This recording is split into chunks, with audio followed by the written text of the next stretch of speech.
Assalamualaikum warahmatullahi wabarakatuh. Salam jumpa dengan Pak Nono sang mantan. Ramainya di medsos terkait kasus Carok di Bangkalan Madura antara Hasan Busri yang menewaskan 4 orang korban dalam sekejap sungguh menimbulkan keprihatinan pada diri saya, sehingga saya memerlukan gendu-gendu rasa pada medsos hari ini. Konon kejadiannya adalah Hasan Busri dengan Mat Tanjar sudah bermusuhan sejak lama. Kemudian pada tanggal 12 Januari, Mat Tanjar berboncengan dengan adiknya naik sepeda motor. Dihadang oleh Hasan Busri, kemudian ditanya. Kemudian saat ditanya justru Mat Tanjar merasa tersinggung sehingga konon melakukan pemukulan.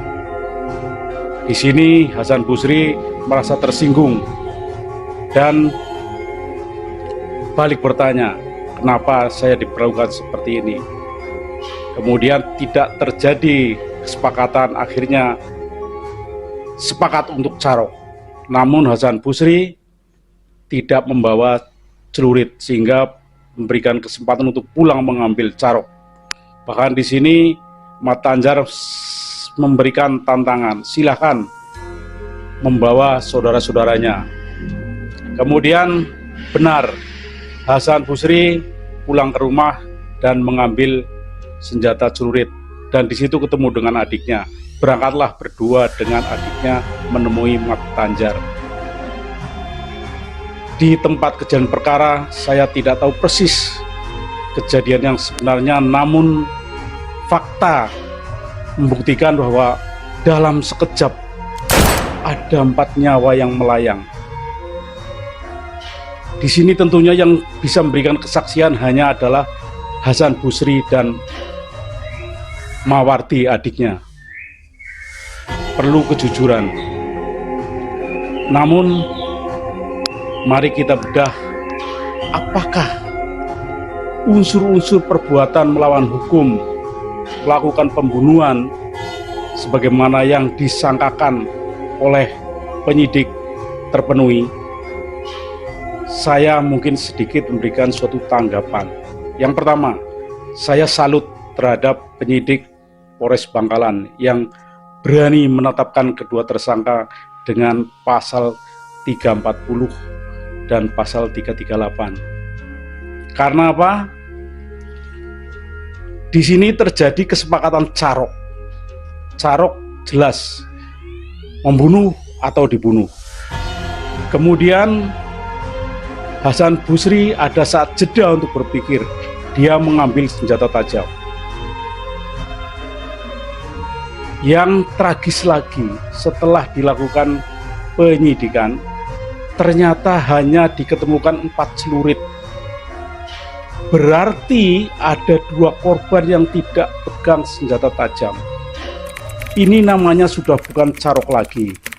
Berarti ada orang yang tidak berdaya ikut jadi korban. Yang namanya carok adalah 1 lawan 1 dan melalui pentahapan. Tidak serta-merta langsung begitu saja melakukan perkelahian. Ini kalau menurut pendapat saya perkelahian. Unsur-unsur menghilangkan nyawa jelas terpenuhi. Yang pertama karena niat carok. Yang kedua ada korban 4, di mana senjata tajamnya hanya 4 celurit. Yang 2 milik pelaku, berarti yang 2 milik korban. Sedangkan 2 korban lainnya berarti tidak pegang senjata tajam. Ini pendapat saya, sehingga ada korban yang tidak berdaya ikut dibunuh.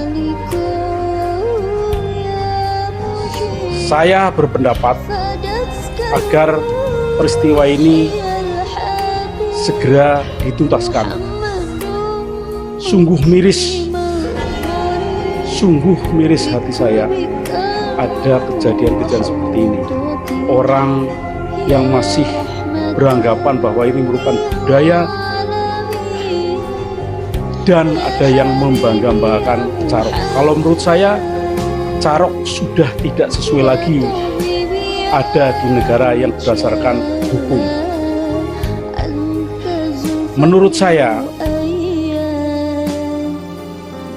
Hasan Basri ketika sadar bahwa hidup di negara hukum, ketika mendapat perlakuan dianiaya oleh Mat Zuhri, maka sebaiknya dia lapor ke polisi atau lapor ke petugas pengamanan atau lapor ke yang berwajib, sehingga tidak main hakim sendiri. Ya, menurut saya ini, dan harapan saya kepada seluruh masyarakat agar sadar betul bahwa kita hidup di negara hukum, tidak boleh main hakim sendiri. Kalau sudah begini, apa jadinya? Sungguh miris saya melihat video tangisan istri, tangisan anak korban. Begitu histeris, dalam sekejap mereka kehilangan orang-orang yang dicintai. Sementara Hasan Basri dan adiknya diinterogasi di polisi, senyum-senyum seolah merasa tidak berdosa. 4 nyawa melayang dalam sekejap. Saya harap tidak terjadi lagi. Wassalamualaikum warahmatullahi wabarakatuh.